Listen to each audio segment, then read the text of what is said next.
Assalamualaikum warahmatullahi wabarakatuh. Kami Fiatul Faizah, Dani Teguh Setiawan, Novira Trimurni, dan Devi Novia Maharani akan menjelaskan tentang retorika perdagangan. Baiklah, untuk penjelasan pertama akan dijelaskan oleh rekan saya, yaitu Afiatul Faizah. Pengertian retorika menurut para ahli. Menurut Richard E. Young CS, retorika ialah ilmu yang mengajarkan bagaimana kita menggarap masalah wicara tutur kata secara heuristik. Epistemologi untuk membina saling pengertian dan kerjasama. Menurut Socrates, retorika ialah ilmu yang mempersoalkan tentang bagaimana mencari kebenaran dengan dialog sebagai tekniknya, karena dialog kebenaran dapat timbul dengan sendirinya. Sedangkan menurut Plato, retorika ialah kemampuan di dalam mengaplikasikan bahasa lisan yang sempurna dan merupakan jalan bagi seseorang untuk memperoleh pengetahuan yang luas dan sempurna. Menurut Suhandang, retorika ialah bentuk komunikasi di mana seseorang menyampaikan buah pikirannya baik lisan maupun tertulis kepada hadirin yang relatif banyak dengan berbagai gaya dan cara bertutur, serta selalu dalam situasi tatap muka face to face baik langsung maupun tidak langsung. Kemudian menurut Aristoteles, retorika ialah kemampuan untuk melihat perangkat alat yang tersedia untuk persuasi. Sedangkan menurut Rahmat, retorika adalah ilmu yang mempelajari cara mengatur komposisi kata-kata agar timbul kesan yang telah dikehendakinya pada diri khalayak. Menurut Keraf, retorika adalah sebuah telaah atau studi yang simpatik mengenai oratoria atau seni berpidato. Sedangkan menurut Saputra, retorika adalah ilmu yang mempelajari tentang bagaimana bertutur kata di hadapan orang lain dengan sistematis dan logis untuk memberikan pemahaman dan keyakinan orang lain. Kemudian yang terakhir, menurut Gusti Ngurah Oka, retorika adalah ilmu yang mengajarkan tindak dan usaha efektif dalam persuasi, penataan, dan penampilan tutur untuk membina saling mengerti dan kerjasama kedamaian dalam kehidupan masyarakat. Slide berikutnya terdapat tujuan retorika. Menurut Tasmara 1997-156 ada 5 tujuan retorika diantaranya, yaitu yang pertama, to inform, yaitu memberikan penerangan dan pengertian kepada massa guna memberikan penerangan yang mampu menanamkan pengertian dan dengan sebaik-baiknya. Yang kedua, to convince, yaitu meyakinkan dan menginsafkan. Yang ketiga, to inspire, yaitu menimbulkan inspirasi dengan teknik dan sistem penyampaian yang baik dan bijaksana. Kemudian yang keempat, to entertain, menggembirakan, menghibur dan menyenangkan dan memuaskan. Yang kelima, to input to action, yaitu menggerakkan dan mengarahkan mereka untuk bertindak, menetralisir dan melaksanakan ide yang telah dikomunikasikan dengan orator di hadapan massa. Slide berikutnya akan disampaikan oleh Mas Dani.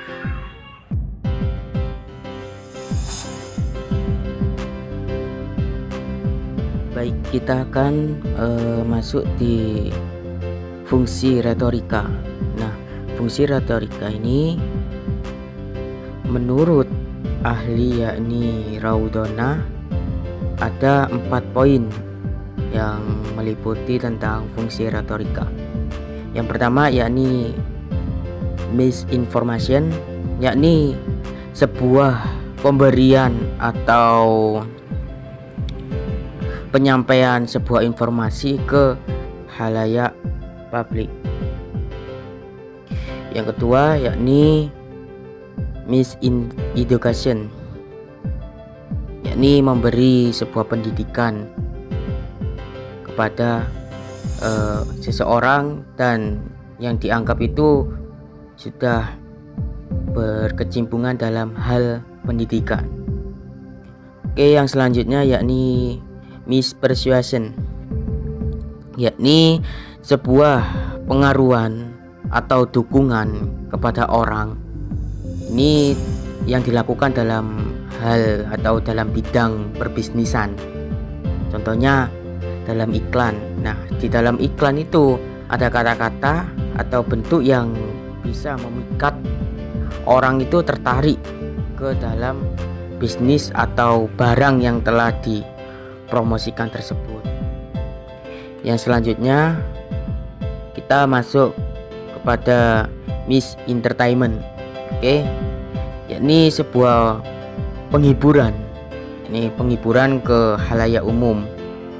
Nah, contohnya di sini yang kita sering lakukan yakni di radio, televisi, dan sosial media itu merupakan hiburan.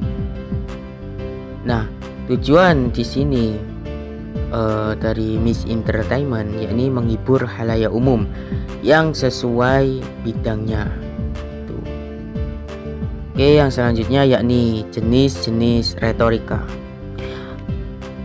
Menurut ahli yang bernama Heidricus, retorika ini dibagi menjadi 3 jenis, yakni yang pertama monologika, yang kedua yakni dialogika, yang ketiga yakni pembinaan teknik bicara.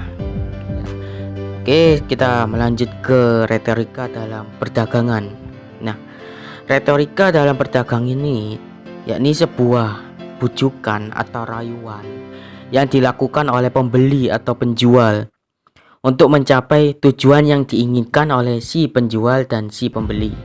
Nah, retorika perdagangan ini sangat dibutuhkan oleh si penjual, yakni untuk memaparkan dagangannya atau mempromosikan dagangannya, sehingga si pembeli nantinya bisa tertarik bahwasanya dagangannya itu memang perlu untuk dibeli oleh si pembeli tersebut.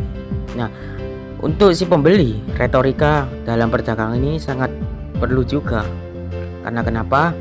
Karena di sini di dalam jual beli itu pastinya ada kata negosiasi. Nah, negosiasi ini sangat berpengaruh di dalam kegiatan jual beli. Supaya apa? Si pembeli ini supaya bisa memiliki atau membeli barang oleh si penjual dengan harga yang diinginkan oleh kedua pihak.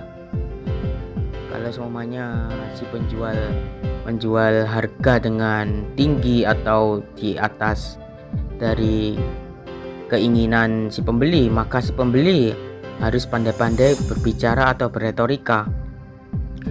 Dengan tujuan apa? Supaya harga bisa dinegosiasi dengan kesepakatan antara dua pihak, yakni si penjual dan si pembeli.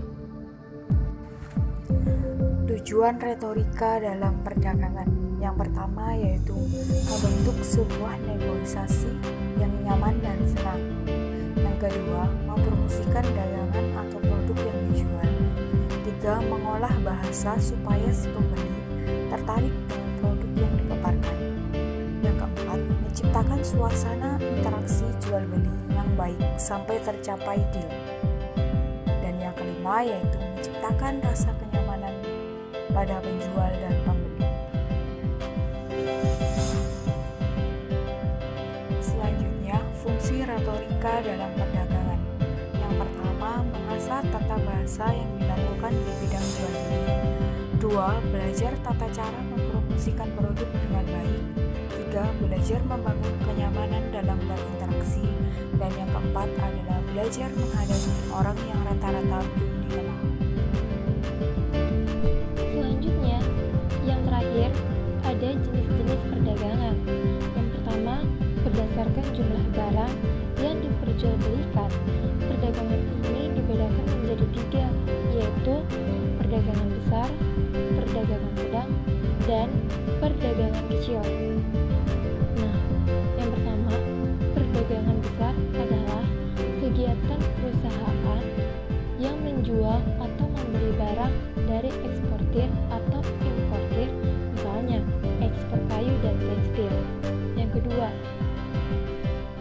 Perdagangan sedang adalah kegiatan jual beli barang dari pedagang besar ke grosir atau distributor. Sedangkan perdagangan kecil adalah kegiatan menjual dan membeli barang langsung ke konsumen, misalnya pedagang kaki lima, warung kecil, dan kios-kios lainnya. Selanjutnya bagian 2, berdasarkan tempat tujuan barang dagangan yang dipasarkan. Nah, perdagangan ini dibagi menjadi 2, yaitu perdagangan dalam negeri dan perdagangan luar negeri. Nah, perdagangan dalam negeri adalah perdagangan yang dilakukan di dalam suatu negara. Nah, perdagangan dalam negeri ini dibedakan menjadi 2 macam, yaitu perdagangan lokal dan perdagangan interinsular. Perdagangan lokal yaitu perdagangan antar wilayah di dalam satu pulau, misalnya penjualan sayur mayur dari Panggelangan, Jawa Barat ke Jakarta. Yang perdagangan interinsular yaitu perdagangan di dalam satu negara yang dilakukan dari satu pulau ke pulau lain, misalnya hasil industri yang diproduksi di Pulau Jawa dipasarkan ke Pulau Sumatera, Kalimantan, Sulawesi, dan pulau lainnya yang ada di Indonesia. Sedangkan perdagangan luar negeri adalah perdagangan yang dilakukan antara satu negara dan negara lain. Perdagangan luar negeri ini biasanya disebut perdagangan ekspor-impor.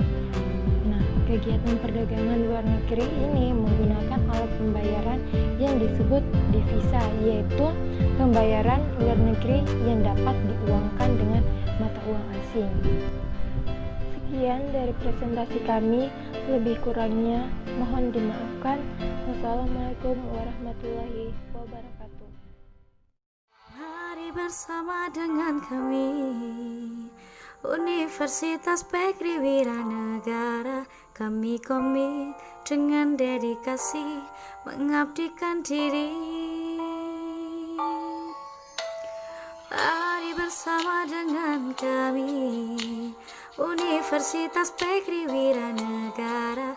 Kami komit dengan dedikasi mengabdikan diri.